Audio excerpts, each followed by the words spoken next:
Sa video natin today, i-discuss natin kung paano ka makakapag-send and receive ng payments gamit ang Grasshopper Bank para sa business mo. What's up guys? I'm Ashley at kung minsan nafe-feel mo na nakaka-overwhelm ang pag-manage ng client payments, mga outgoing expenses, or just keeping everything organized sa bank mo, hindi ka nag-iisa. Banking for small businesses can feel unnecessarily complicated, lalo na with hidden fees, nakakalitong interfaces at mga delays sa pag-send o pag-receive ng pera. Ang hirap ma-feel na yung bank mo is talagang tumutulong para mag-move forward ka. Kaya today, pag-uusapan natin yung Grasshopper, kung ano siya, paano siya gumagana, and specifically how to handle all your business payments through it. Whether kakasimula mo pa lang o naghahanap ka ng upgrade sa systems mo, ipapakita sa walkthrough na to kung paano tinutulungan ng Grasshopper na maging smooth yung pag-send at pag-receive mo ng business payments. So, first off, ano ba yung Grasshopper Bank? Yung Grasshopper is a fully digital, FDIC-insured na bank na talagang ginawa specifically para sa entrepreneurs, freelancers, and small business owners. Hindi siya personal banking platform, designed talaga siya for business use lang. Lahat may na-manage online, either sa desktop or dashboard or sa mobile app nila. Walang physical branches, kaya yung buong experience nakafocus sa pagiging fast, flexible, at accessible kahit saan ka pa nag-work. Yung main product na ina-offer ng Grasshopper ay yung tinatawag na Innovator Business Checking Account, kaya ito yung account na ginagamit mo para mag-send and mag-receive ng payments. Supported din dito yung invoicing, bookkeeping, may debit card cashback ka pa, at nag-earn pa ng interest ang checking balance mo. And for businesses looking to build savings, nag-offer sila ng high-yield business savings account na medyo bago pa. So, i-walk through natin yung specific feature sa loob ng Innovator Business Checking Account na tumutulong para mas ma-manage mo yung business payments mo ng effective at mas madali. Una, tulad ng sabi ko, wala silang monthly maintenance fee. Once na ma-open mo yung account mo at ma-fund siya ng $100,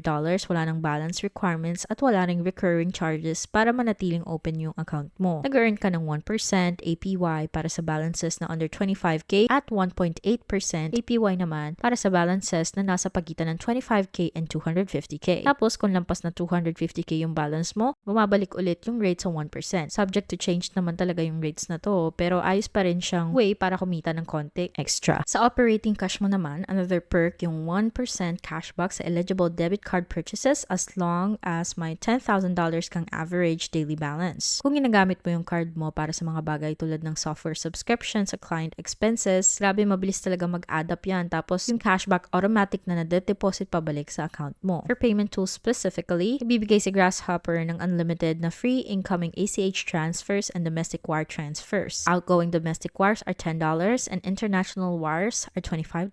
That's pretty standard. Pero malaking plus talaga yung free incoming payments, lalo na kung kumokolekta ka ng bayad mula sa clients or platform that uses ACH. Nag-offer din ng Grasshopper ng invoicing tools diretso sa loob ng dashboard mo. Ibig sabihin, hindi mo na kailangan magbayad ng pera sa hiwalay na platform para gumawa at mag-send ng invoices na sobrang bonus talaga. Login ka lang, gawin yung invoice mo at send mo sa client mo. Pagbayad na sila, diretso na lang papasok yung pera sa account mo. And lastly, nagko-connect si Grasshopper sa mga tools tulad ng QuickBooks, Plod, at Autobooks para sa accounting software mo. Automatic na kukuha ng data at hindi mo na kailangan magmano-mano i-enter bawat transaction. Okay, so paano magre-receive ng payments through Grasshopper? Kapag nag-open ka ng Grasshopper account mo, you'll receive your account and routing number just like any other bank. Gagamitin mo to para mag-receive ng ACH transfers or wire transfers from clients, platforms like Stripe and PayPal, or marketplaces like Etsy, Shopify, or Honeybook. Inside ng dashboard, pwede kang gumawa ng invoice at ilagay yung payment terms mo, tapos isend mo na siya diretso sa client mo. Once nabayad na sila, diretso na nagde-deposit yung pera mo sa account mo. Makakatanggap ka ng notification at lumalabas agad siya sa transaction history mo in real time. Walang fee para mag-receive ng ACH payments o domestic wire transfers. Kaya whether bank transfer yung ginagamit ng client mo, isang connected platform, or kahit payroll service tulad ng Gusto, you'll get paid in full without deductions. Kung nagtatrabaho ka with global clients, $5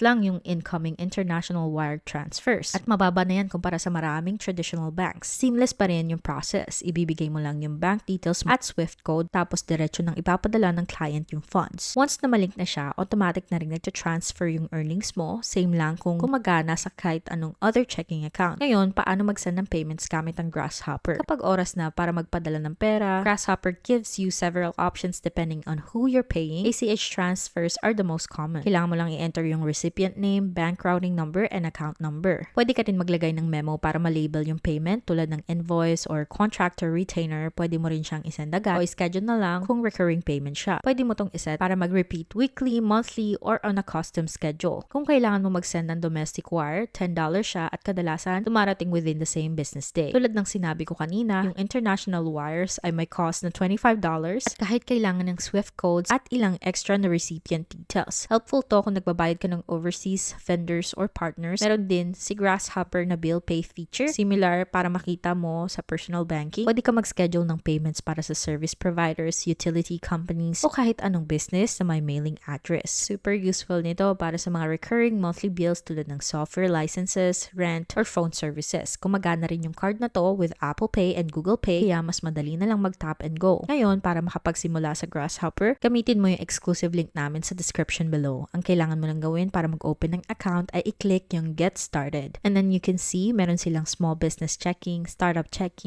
savings, and many other options dito. Kung gusto mong piliin yung checking account na pinag-uusapan natin, that's what the small business checking account is. Ang kailangan mo lang gawin ay open an account. You'll just answer a couple of questions. Alam mo na, handa mo yung EIN mo. Kung solo entrepreneur ka at hindi ka naman LLC, pwede mo rin gamitin yung social security number mo. It took me about probably 5 minutes to fill out the account information, tapos 10 to 15 minutes naman to actually get approved and be able to log in. Once na makapasok ka na, makikita mo sobrang linis and simple talaga mag-send ng payments. Just click yung transfer funds at dito rin mismo papasok yung mga marireceive mong funds. So, ang gagawin mo na lang, piliin yung transfer details, tapos piliin mo yung account. Syempre, kailangan mo muna mag-add ng external accounts, tapos sundan mo na lang yung next few steps. Sobrang simple at ang dali talaga niyang gamitin. And as you can see, nandito mismo sa harap natin yung dashboard. Lahat ng accounts mo makikita mo na agad. Yung transferring nandito rin. Tulad ng sabi ko, meron din silang mga documents kung kailangan mo, pati extra support. Pwede ka mag-send ng secure message, mag-email o tumawag sa phone na sobrang nice kasi ang dami mong options na pwedeng pagpilian. Meron din silang frequently asked questions, pati ilang quick links at may live chat pa. May iba rin silang tools tulad ng nabanggit ko, so may trends at pwede ka rin mag-manage ng users. Pwede ka mag-open ng bagong account at mag-qualify for lending, innovator savings, key documents, pati perks and partners. Kung nagwa-wire ka internationally, dito ka pupunta sa tools section na to. Nandito rin yung card management, pag-connect ng other accounts, tapos yung auto books, invoicing. So dito mo nagagawin lahat ng invoicing mo, checkout pages, payment links, vendors, accounting reports, tools, at marami pang iba. So makikita mo dito yung customer payments and vendor payments. Ang cool lang na lahat nasa isang place na. So that's really, really helpful to have that embedded into your actual bank and not need a separate tool. Kailangan pang mag-sync, although you can automatically sync with QuickBooks too, which is so cool again. Kung gusto mo siyang i-check out at mag-open ng account, nasa link lang siya sa baba. Free lang siya at walang fees, pero kailangan mo talagang mag-initial deposit ng $100